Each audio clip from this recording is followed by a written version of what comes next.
Welcome to the last session of Sustainability Reimagined. Throughout the month of March, we have been having focused conversations and deep dives all around the green economy. And we are ending our session with Dr. Karen Cripps from Oxford Brookes Business School to talk to us about a sustainability mindset and how we cultivate this within our organizations. If you've seen research, it shows that people are looking for more purpose in their work.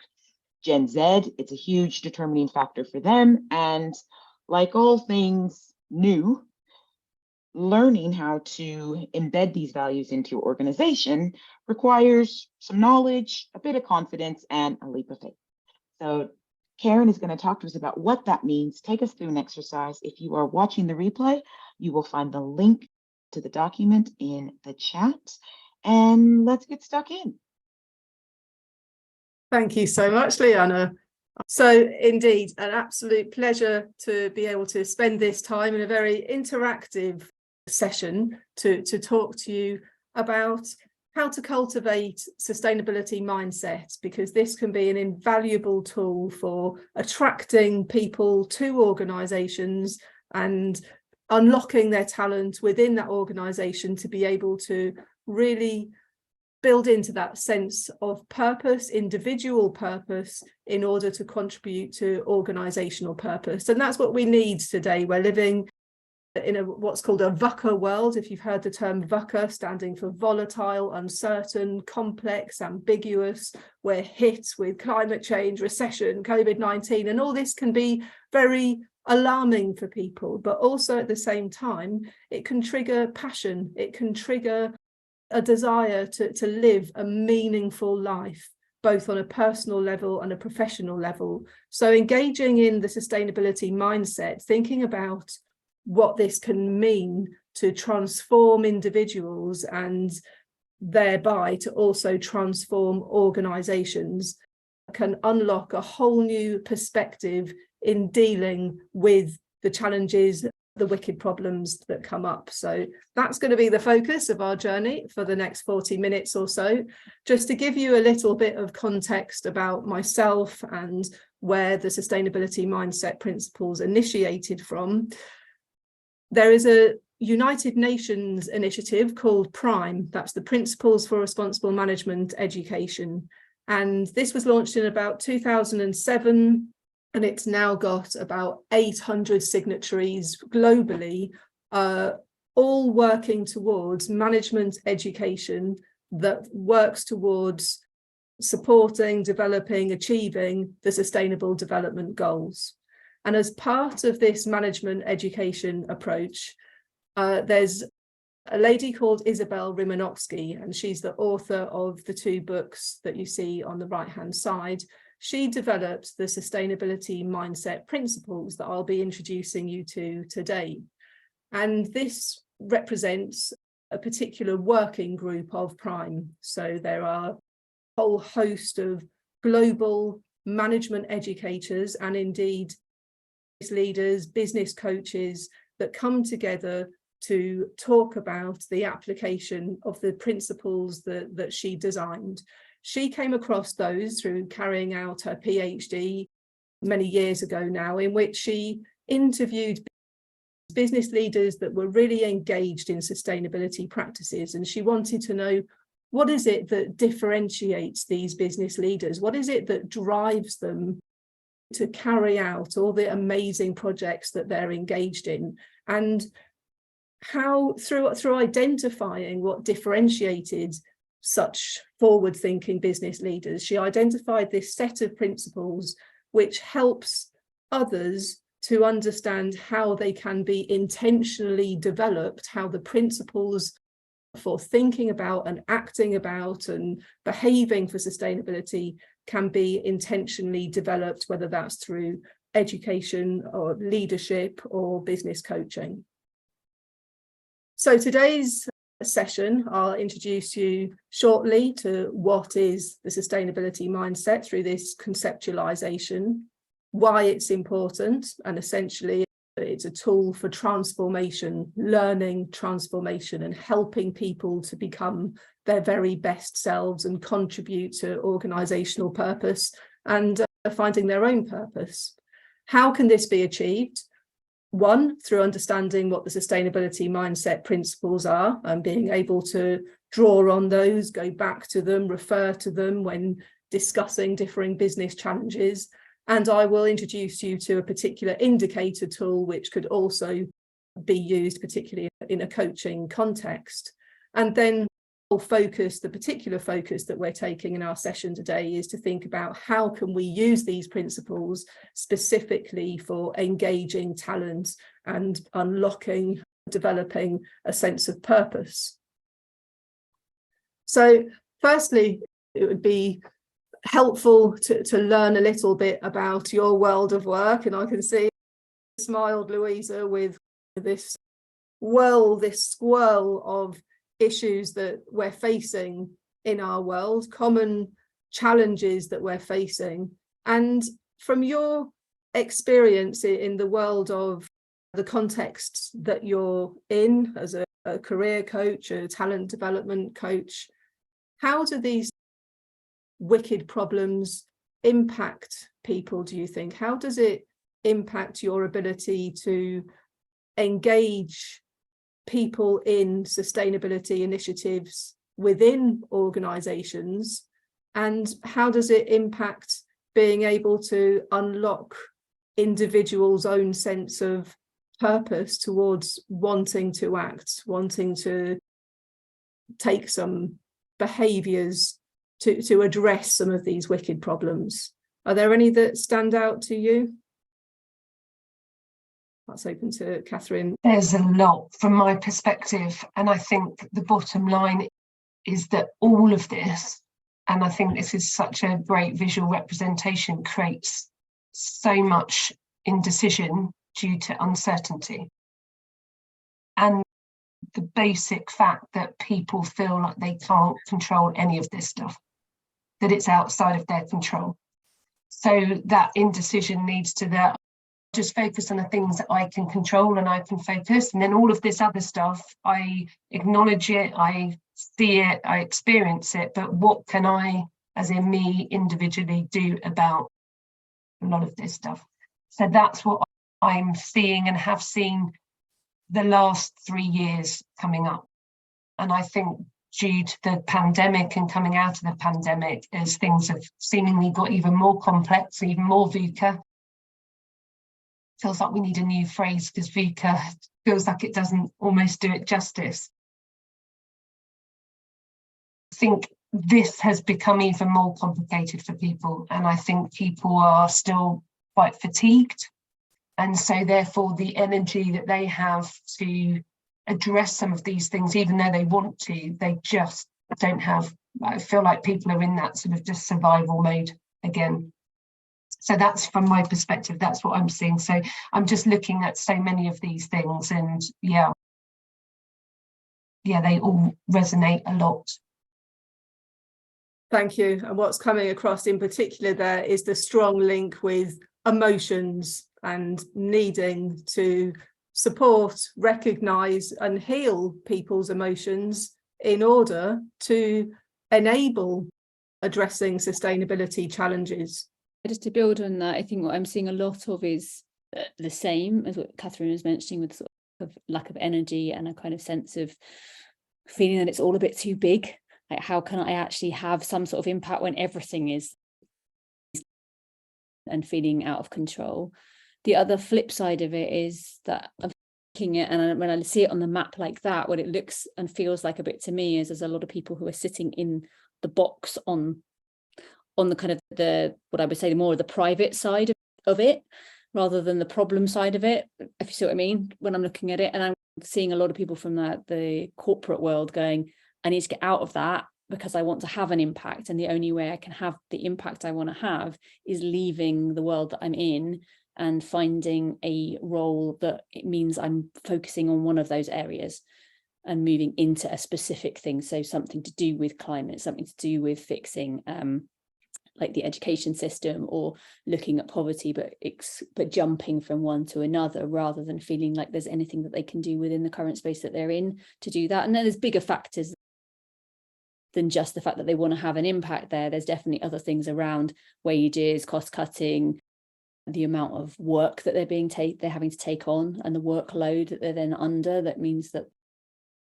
they're losing the will to be there, quite frankly, because actually their resources and so badly stretched that they just haven't got the energy. And burnout is a massive thing that I'm constantly seeing over and over again, is burnout and anxiety, and a lot of it is related to the jobs that they're having to manage and juggle at the moment, on top of that weight, I think, of the last few years, which have been dragging people further and further down. And some people are coming out of that, which is wonderful to see. So there's a bit more of a balance, and I think there's a lot more hope around than there has been in some instances. There's definitely a lot of that still there.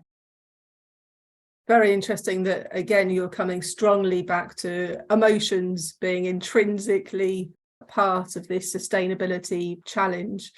So if I were to ask you both, just for the purpose of having a focus throughout the rest of this session, and indeed the slide I want to go on to next, if you were to choose just one of those challenges that you think causes, has some implications for how you can engage people on sustainability projects within businesses, what would be the challenge that speaks to you most, that jumps out at you?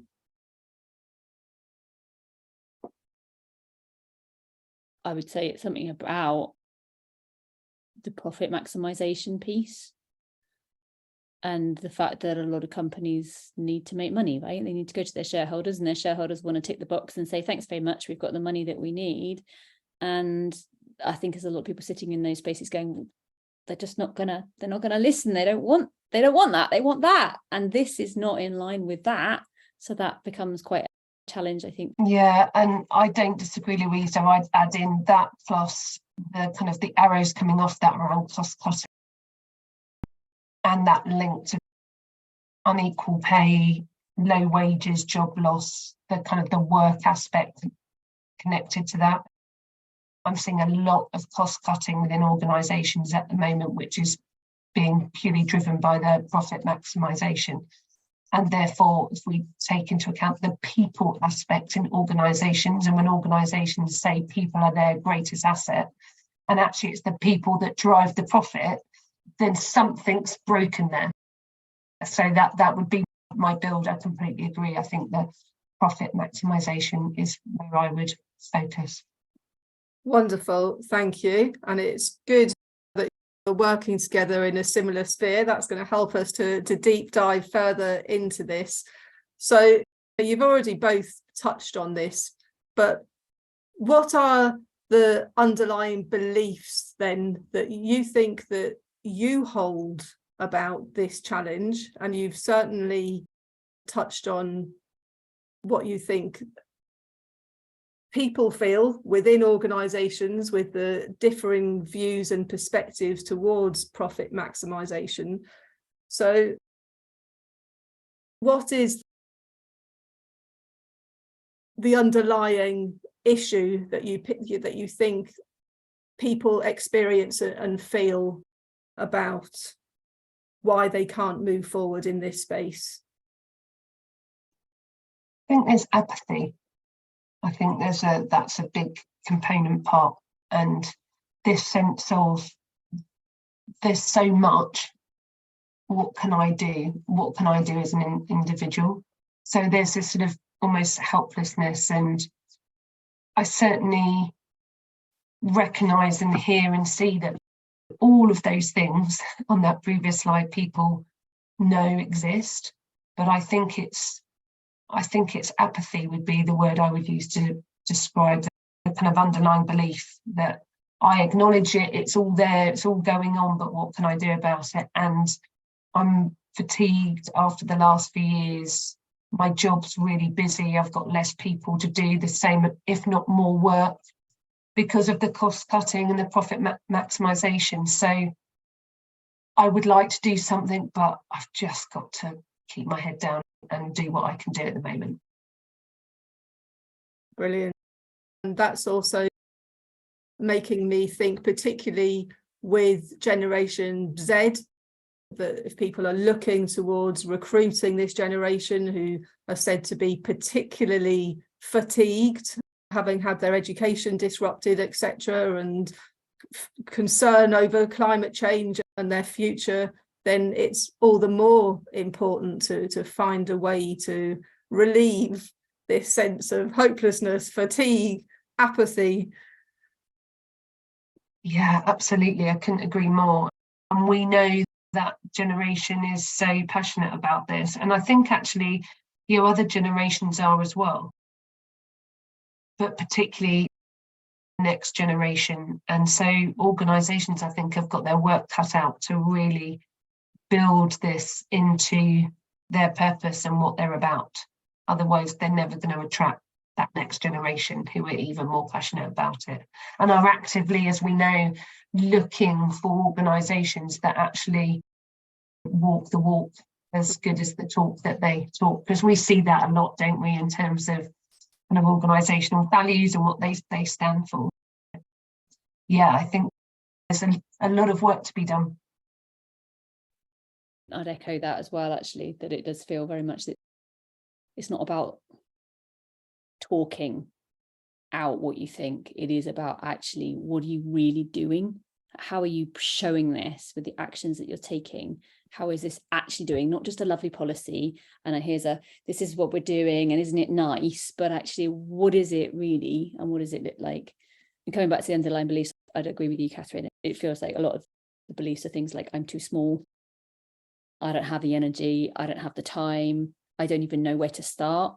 It's not quite an underlying belief. That is perhaps sometimes an actual fact that they genuinely haven't got a clue. It feels so big and the problems feel so big that apart from going, well, here's a donation to charity, I actually don't know where to go. I don't know what to do. And again, that all comes back down to I'm too small, or it's too costly for my organisation to do anything. So I'm just going to go, someone else's job. That's the sustainability officer's job. That's the CEO's job. That's not my job. And a lot of that kind of, let me just pass the buck to somebody else because it's not my responsibility. I can't make a difference. I wanted to jump in right there with one point, which is, this is why I believe that carbon literacy is so fundamental and why I call it the red pill, because it's like the Cheryl Dweck quote, once your mind is stretched, you can't go back to seeing it the way that you did before. And I would just encourage everyone to really invest in that, because that's definitely helped me to cultivate the sustainability mindset. You think about the collective, and I never did that before.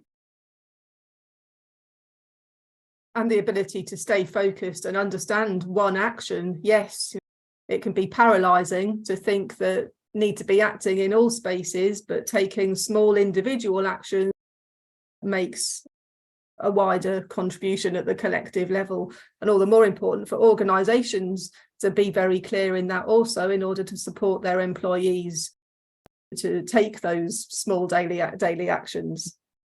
So this then is the sustainability mindset, and what you've said has captured it so beautifully already, in that this is about the way that we think, but also the way that we are, the way that we feel.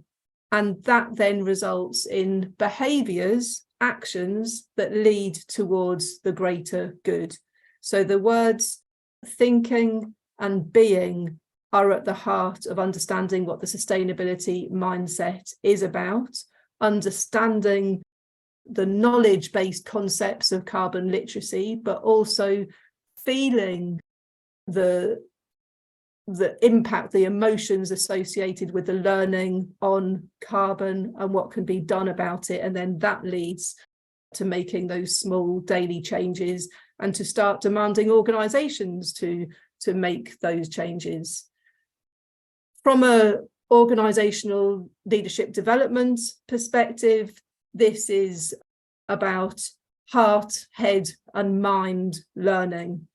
It's about digging into the 3 dimensions of learning about any challenges that an organisation is looking at, to understand it on the cognitive level of the head, what's the problem and why. So to take the carbon literacy course, for example, to take the skills associated with addressing that challenge. So for carbon literacy, looking at the different skills, tools that are available for carbon calculations, those practical applications. But perhaps mostly what the sustainability mindset brings is this concept of heart. It's digging deep into emotions to generate people's desire to go the extra mile and to stay committed and to want to do something in order to feel that sense of purpose and positive direction, and thereby overcome those feelings of apathy and hopelessness and helplessness. Because obviously if we start taking positive behaviours, those build, those stack up, and transformation comes about. So I will talk you through those sustainability mindset principles shortly, but to first give you a little bit of the context. You might have, if you've studied business in the past, heard of the organisational iceberg in terms of culture, on what on top of the surface is the visible parts of the organisation. And if we're relating this to sustainability, we've got the sustainability policies, the many schemes, perhaps the charitable donations that you mentioned, but that can be just talk without the walk. And so for the sustainability mindset, it's about looking underneath the surface, understanding that people's mindsets are complex, behaviours are complex, and so therefore to bring about deep transformational purpose-driven change within an organisation, it's important to dig deep and go into understanding what are those personal values, thoughts, emotions that people hold about a challenge.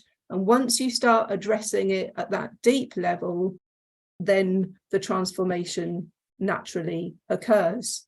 So from generally looking at a mindset perspective, there's two different levels, the internal and external. So the external is said to be about where we learn knowledge. And of course, learning knowledge is very powerful, but it doesn't necessarily lead to new world views, and it doesn't necessarily lead to changed behaviours, however much knowledge we've got. So on an individual level, thinking about individuals within organisations, that's the way that different people's behaviours result in decision making.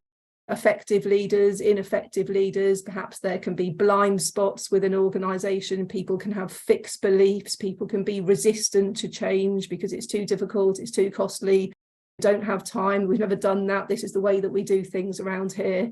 And at a collective level, which can be looking at the whole sector, maybe there's apathy amongst the whole sector. Maybe if there's conferences or meetings, everyone's saying the same things and saying regulations have always been this way and this is the way that institutions are. And there's commonly held values at that collective level, both at an organisation, perhaps a sector, and perhaps entire countries. And so the sustainability mindset begins to bring in this exploration of alternative views, different ways of thinking about these challenges through digging into values, beliefs, underlying purpose, mission, understanding how there's been stuck in a rut, routine ways of thinking and habits that need to be transformed.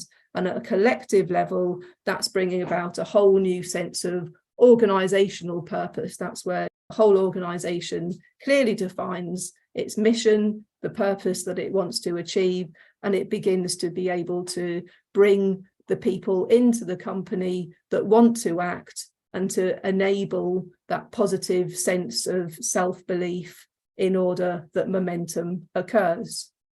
So the sustainability mindset is working at the roots then.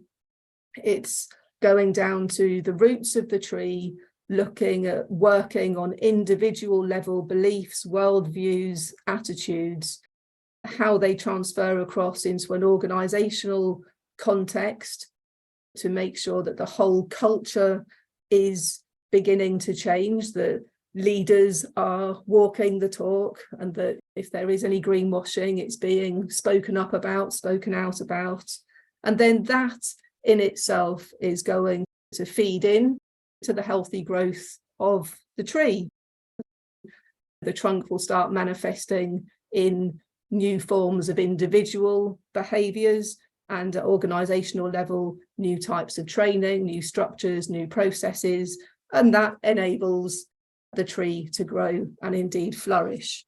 So sustainability mindset then is, just remember, it's working at that level of roots, values, beliefs, worldviews to drive transformational change. These are the sustainability mindset principles, and you will have a document that enables you, a worksheet, to be able to go through these in your own time, and we will dip into them shortly in an exercise. But essentially, the 12 principles that Isabel came up with through her leadership research are categorized into 4 content areas. So the ecological worldview is thinking about planetary challenges and understanding what do people know about planetary challenges, about the impacts that we're facing, and how much do people understand their own personal contribution to these planetary challenges? Because if people are not personally involved, personally engaged, it's all something rather abstract. It's just cognitive knowledge. And so I will see this at the university. It makes much more impact on students to actually reflect on their own personal contributions to issues rather than just the textbook learning.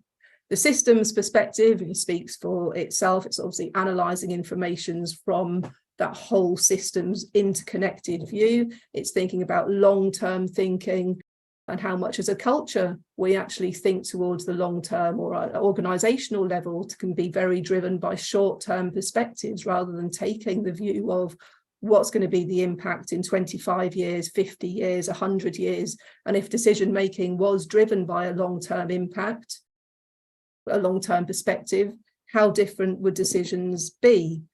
Flowing cycles, circular economy, perspectives, both and is something that I think you'd be interested in. I think it was Louisa who was talking about the paradox of people who think that a company can't engage in sustainability because we need to make profit, and so beginning to transform that thinking towards a both and perspective of people profit and planet, that there are decisions that can be made with a both and perspective rather than an either or. It doesn't have to be one or the other, and that ultimately systems, we're all interconnected. Emotional intelligence, digging into intuitive wisdom, unlocking people's own creativity in order that they can innovate, that they can come up with innovative solutions, being able to support people to self-reflect, to notice the pace at which we're working, which is leading to this stress, which is leading to this anxiety, and to stop, to slow down, to become more self-aware, to feel rooted in one's own values and beliefs, and therefore have a desire to act. And then that feeds into the spiritual purpose, which is digging into a more expansive view, ancestral wisdom almost, of understanding what's our own personal purpose, how does that align with organisational purpose, encouraging people to get back to nature, to have that connection with nature in order to achieve mental well-being, and also to have a desire to protect nature and to develop that sense of mindfulness, to being present to our own thoughts and to being present to others. So that's the categorization of mindset principles, and there's obviously lots of materials and resources that can go around guiding conversations that help to trigger this within people, and it can be used as a tool to examine organisational challenges from this new perspective. So how does this feed into talent engagement then and purpose drive? We've already touched on the importance of organisations becoming aware that this is something that Gen Z care about, that they want to build their careers feeling that they are having positive impact. And certainly, there's a big movement against moving towards organisations fossil-free careers campaign, for example. So it would be a risky strategy for organisations to ignore this growing movement that Gen Z want to see organisations with a positive purpose that they can contribute to. And as an educator, my purpose, my mission in what I do is to, through careers management, to trigger this desire within my students so that they are positively seeking out careers in which they can make a positive contribution, and particularly if they want to go into companies where they can suggest it and grow it themselves. So I've been delighted to hear this is from some Oxford Brookes students, alumni, that have set up a website that is actually making it easier. It's designed for graduates looking for graduate positions to be able to compare organisational CSR reports. So when they're going for interviews, rather than needing to individually trawl through and understand and digest these large organisational reports, the website is designed for graduates to, at a flash, and it's all very professionally modern design, to understand what that organisation is doing in that space and why it's an attractive organisation to seek out employment with. So this to me is significant evidence of how much Gen Z are wanting to build this into their career trajectories. It comes into career management training, where I use the sustainability mindset to help students uncover what is it that they want from their careers, what do they want to do, what are their aspirations. The concept of ikigai aligns the sustainability mindset principles very closely in terms of finding your ikigai, finding what you love, what the world needs, what you can be paid for, what you're good at, through a real process of developing self-awareness, understanding what your values are, what your beliefs are, and staying rooted within those as life throws its challenges at you. So the sustainability mindset indicator tool can be used. When we won't go through this now for time, I'm going to go straight into a discussion activity, but do take a look at smindicator.com, because if you scroll down, there's a demo quiz, and that can give you a sense of going through the quiz, and then it generates a report for you in which it tells you which areas of those 12 mindset principles you draw on most and which you draw on least. And so by becoming aware of which areas of mindset are not drawn on as much, you can make an intentional, purposeful decision to reflect on that principle in your decision making, and thereby open up new ways of thinking about challenges. I think a nice practical way to illustrate to students, and from an organisational perspective, it's really easy to see how the sustainability mindset principles map to job descriptions. This is for a sustainability intern, and it's looking for understanding of sustainability trends and innovations, which is absolutely eco-literacy. Being able to carry out market research, proposal development, that's creative innovation, networking and learning, that's the principle of interconnectedness. Having a passion, which is obviously igniting a person's sense of purpose. working with autonomy in ambiguous areas where we don't have all the answers. So drawing on the both and principle, recognizing it doesn't have to be one or the other. How can we achieve both and keep all stakeholders with their goals intact? Generating desire, so self-awareness of what you want to do, how you can achieve it, and having that positive attitude, which can be developed through mindfulness practices, which of course has been one positive impact of COVID, in that organisations have begun to bring that principle into the workplace. So what I would like to do now is have a look at an exercise.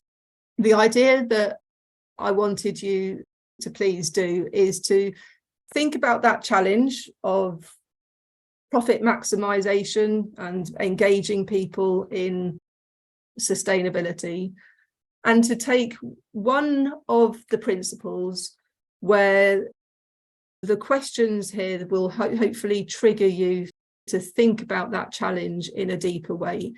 The questions are designed around the heart, head and hand. Those 3 dimensions of learning about the sustainability mindset principles are absolutely central to digging deep into each mindset. And thinking about your challenge, if I perhaps invite you for numbers just to go to some of my favourite ones that I think are particularly powerful. 12 is purpose, which is part of the spiritual intelligence principle. So Catherine, if you'd perhaps like to have a look at questions around 12. And Louisa, I think I'll go back up to the top. In fact, we will go to eco-literacy with my contribution. And then I'll give you just, you can have a few minutes, 3 or 4 minutes, to think about how those questions could help to trigger new insights to challenges around people, planet, profit, achieving all goals. And while everyone's beavering away, I've got a question, which is this effectively another form of heuristics? Yes, it can certainly be from that perspective, and in terms of managing the whole dimensions of learning around that. Do we want to get started? Then we can all feed in general discussion here. So Louisa, were you at the top? Can't remember who had which now. Were you my contribution, Louisa? Yeah. Yeah. I'm not sure I've actually understood the question, but I wasn't answering the question, so I hope that's not what I was supposed to be doing. I think they just get you thinking differently, is my immediate thought. Is it starts to shift the way that you're thinking from feeling like I can't do anything to I might be able to do something. And I think that's really what I'm seeing from most of those questions, is actually if we can brainstorm around some of these things, and as an individual, or even some of the questions like how can employees' feelings of empathy and connection be developed, it's almost like actually how could the organisation sit and have that conversation about how they can impact an individual as well as the bigger organisation. But it does just start creating slightly different ways of thinking, which I know is the point, right? This is about sustainability mindset, so it's exactly what we're aiming to do, is shift mindsets. But it did feel like it was opening up just a little bit, like, oh, okay, actually maybe from this point, if these questions are being asked, then actually it is going to have an impact. It's going to start people along the journey of, oh, I can think slightly differently about how I approach this problem, because I might be taken seriously and I might actually be able to have an impact, even if it's in a small way. It just starts, in a way, I almost see it as just opening the door, just a tink. Oh, there's a little chink of light now. Now I can peer through there a little bit more and find out a bit more about what's on the other side, because it feels like it might be a possibility of moving through. I hope that was answering the question. Brilliant. Yeah, I love that.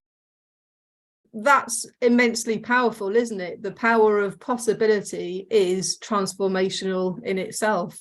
So I pushed you to ask, to have in mind one of your clients. You mentioned that you're coaching on careers. Of, do you feel that you might be able to use the principle of individual level contribution to help someone to understand what they can, how they impact and how they can have impact, and to build the career that they're looking for? Yeah, absolutely. And a lot of what I do with career changers, even now when they want to move, is very much the same sort of thing. It is about just understanding the little things that they can do, the little ways that they can move, and how they can move forward step by step.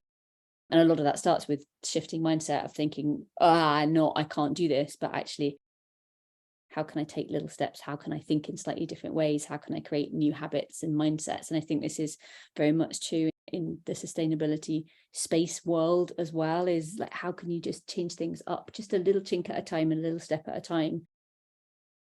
Yeah, and that can make a huge difference. Wonderful, thank you. You're welcome. We'll zip down the document to purpose and to, how did you get on with purpose, Catherine? It's a big one. I think this is more, I was answering it from an organisational perspective, because I think a lot of organisations and some are looking at all things like employer brand, employee value proposition, and this directly sits in this space in terms of the organisational purpose and how it's communicated. So if we think about talent acquisition and bringing talent into an organisation, then you've got to be able to communicate your purpose really clearly. And going beyond the glossy, this is what we do and this is who we are, and we've got lovely images and a lovely website and all of this stuff, to actually be able to demonstrate what they do and how it's making a difference. So I think there's that piece. And then I think this also relates to the retention piece. So bringing people in, but also once you've got them in, retaining them. And I think this is the effective piece here around how might your organisational purpose be aligned with individuals' values and beliefs. And I think it's about connecting the dots for people. So when you bring them into the organisation, you're going to be more likely to retain and hang on to that talent and the people, because you've done the work up front, connecting who they are, what they stand for, what they value and believe in, to align to the organisation that they have decided to work for and with. And I think then the behavioural piece is really interesting around how organisations who have a really clearly defined purpose and are using their talent acquisition strategy to bring in those right people that are aligned, even down to things like the experience that they received when interviewing and going through that kind of recruitment process, to even just job descriptions, making sure that people are easily able to identify what they are, who they stand for with the role that they're going to be doing in that organisation. And then once they're there, how to continue to develop on those things. So I think the purpose one for me, as soon as I looked at it, I thought this is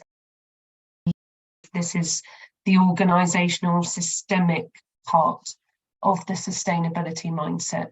And if organisations who are already thinking about all of those things, about talent acquisition, employer brand, their employee value proposition, could just, a bit like Louisa said, go that little step further and connect the dots to this, then my goodness me, that could be game changing for some organisations who go that little step further. Because I think there's a lot already doing some good stuff in that space, and thinking about how do they bring people in, and importantly at the moment, how do they retain people. If they just looked at it through this lens, wow, I think it could be incredibly game changing. Wonderful. Unlocking organisational purpose through unlocking purpose within these, and bringing about symphony through connecting the dots between the two. and thereby both individuals and organisations feeling positively motivated to develop more knowledge, more skills, and more purpose-driven behaviours. So it's a self-feeding, isn't it just? Yeah. And I think you'd see that in engagement surveys, all of the things that organisations use to measure happiness, engagement, how likely are people to stay. That if you've got a whole bunch of people in your organisation who are there because they want to be there, because the organisation is doing something positive that aligns to their values and beliefs, my goodness me, it sounds easy to say, doesn't it? It sounds really simple. And then it makes me ask the question then, so why is everyone not doing this? If it's that simple, right? That is it, I think. And maybe there's a link there with that first slide, that with all the arrows of it is scarily complex, but maybe we make it overcomplicated. I think we do that very well as human beings. Yeah. So if we were to strip that back and just keep it really simple and go, what do you stand for? What do you do? What good are you doing? And then start weaving that into every communication in terms of your people, then that could be just the unlocker to, you know, a happier, healthier, engaged workforce. Yeah, I love it, because so many organisations have an organisational strategy on sustainability, but bringing it back to, you mentioned the job description, how much does it appear in a job description, and just writing that job description with the mindset principles can lead to a much deeper, richer, more expansive person that you're appealing to and attracting. Yeah, and it also makes me think we still interview and decide on past experience and skills. And the bit, again, that I think is missing is, I'd love to know how many organisations tap into people's purpose and their values and their beliefs. Because actually, I think those two are a really potent combination. Of course, you want people to be able to do the job that you're hiring them to do and to be able to demonstrate that they can do that. But then if you coupled that with that kind of the beneath the surface almost of the iceberg of what do they really believe in and what are they passionate about, then I think those two together could be a really, really powerful combination. I think there's something really important you've hit on there as well about process for anyone who wants to move from an existing role to another one. The way that the cards are stacked against them at the moment with the traditional job market means you have to go a very different route than being able to just apply for a job. Look, I've got a whole load of skills and strengths and I'm passionate about this and I want to focus on it and I bring a lot of energy to the space. And by the way, I haven't done that exact role before, but I do have and I have like interests and knowledge that I brought with me. But the current system makes it incredibly hard for those people to even get seen. To get to a point where they can even have an interview is almost impossible unless they go about it coming in through networking. I hate the word networking, but through just having conversations with other people and building up their repertoire that way.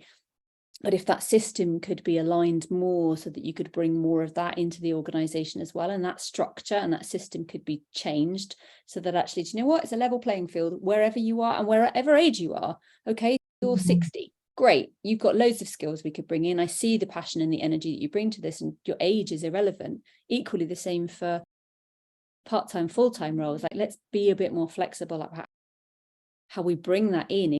If the purpose is there and we're aligned on all those aspects, let's find ways to make all of that work so that you're not removing chunks of the workforce who are at the moment just not seen in the right way. But actually, if they have that purpose and they have skills and strengths that they can bring, let's change it so that we can bring those in and align the whole lot, because it feels like there's a huge amount of power and energy that could be brought with more of those people being able to make a contribution in that way.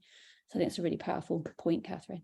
Yeah, you've just put into a nutshell the both and principle wonderfully. And I wanted to add to that, which is I would love to see a world where the AI job filters filter against this framework for people with that sustainability mindset And then we don't, in fact, filter for age or a lot of the other kind of past experiences or qualifications that we use now.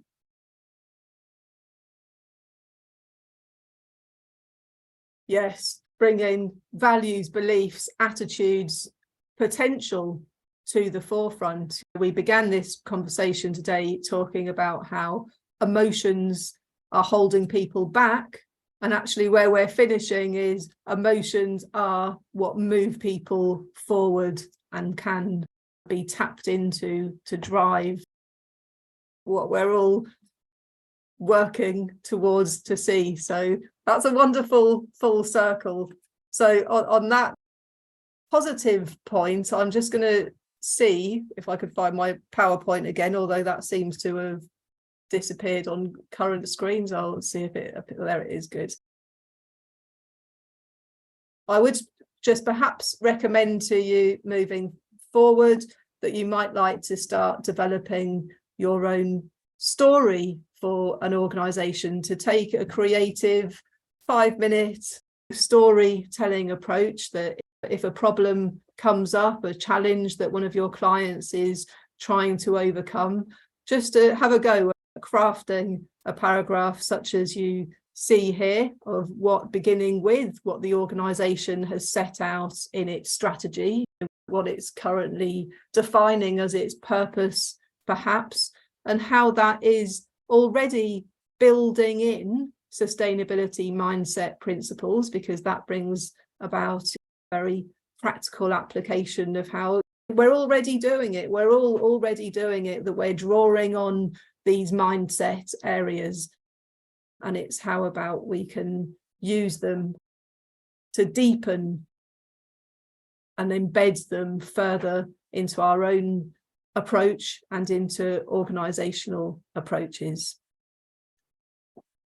Do please stay in touch. I would love to hear from you on any thoughts that you've got on this workshop, how helpful or interesting you found it, how you might be able to apply it in your own work. It's always fascinating to me to learn about this, to engage with workplace practitioners as opposed to students in terms of the sustainability mindset. So very open to any feedback that you've got in order to how to make it even better, more impactful, where it could go next. And I did also just want to share with you, you mentioned workplace happiness. There's an amazing Oxford Brookes colleague who has developed, he's written a book on happiness goals and how to achieve happiness in the workplace, and he's currently doing a specific study on well-being both in personal lives and in workplaces. And if you complete the survey, you get a personalized report. It's much like completing the sustainability mindset tool. It's a learning tool. As you go through the questionnaire, it's very reflective. It helps you to think about your own goals, how we're developing our own sense of happiness, and then you get a personalized report from that also. So I will share that link with you so that you can build on your daily happiness habits. But yeah, thank you very much for all your contributions. Do you have that to hand? Wonderful.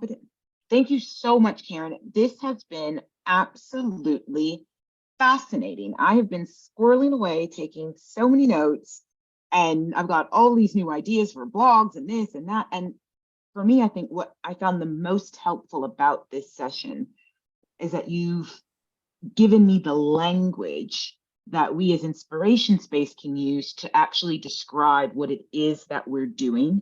Because this time last year, when we made the decision to embed what I'm now calling entrepreneurial responsibility into everything that we're doing, I think that now I can use things that are a lot more relatable as language and terms, and isn't kind of forced in the climate science, that perspective, because it is so much bigger than that. And when you're talking about how you embed it into other organizations, people that you're working with, I was like, that's what we do in the second half. I was like, we literally do that.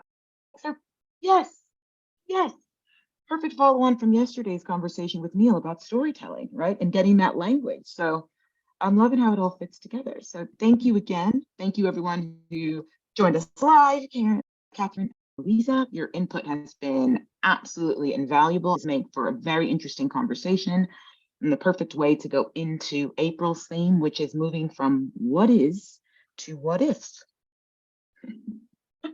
Thank you, Liana, and thank you, Karen, and nice to meet you, Louisa. It's fascinating. Echo all that Liana said. I've got loads of notes, and it's been really helpful to get the language around this, because I really do think that this has the potential to be game-changing for individuals and organisations. So thank you. It's been fascinating. Yeah, likewise. Huge thank you. I've got lots and lots of notes. Brilliant. I have to go away and digest them all, but it's been really helpful. And I would say the same thing, that having some language and having some places to think about and jump off from, I think is really helpful, because sometimes it's just knowing, as we talked about earlier on, it's just knowing where to begin sometimes, and actually having some places that you can start exploring from, I think is really helpful for anyone and everybody. Absolutely. Big thank you. Yeah. It's nothing complicated. It's all very simple, and just having a framework to work within to start those conversations. Yeah. Marvellous. Well, I do hope that we get opportunity for further conversations, and we can of course progress it onto the application stage. I did put that survey link into the chat. Thank you. Pick that up. But yeah, And I'll share that on the replay. Be careful what you wish for, Karen, because we're all in it now. I'm up for it. Oh. Brilliant.